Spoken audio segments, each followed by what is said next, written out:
What's up mga katos? So nandito ako ngayon sa may Japan Surplus sa may Binyan, Laguna. Dito ako lagi nabili ng mga pandagdag sa aking koleksyon. Kaya tara, papakita ko sila sa inyo lahat. Dito sa part na to ay napakaraming mga figure na nakabox pa at mga ibang anik-anik. Iyan, makikita nyo complete set. Yan yung kulay violet. At meron naman dito mga figure na napakaangas din. At dito mga ceramic.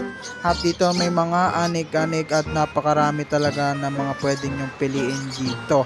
At yan, papakita ko pa yung mga ibang figure. Ayan, nakalimutan ko pangalan kasi naglaga ang aking speaker. Ayun, ano ba yan? Talaga ang gulo naman.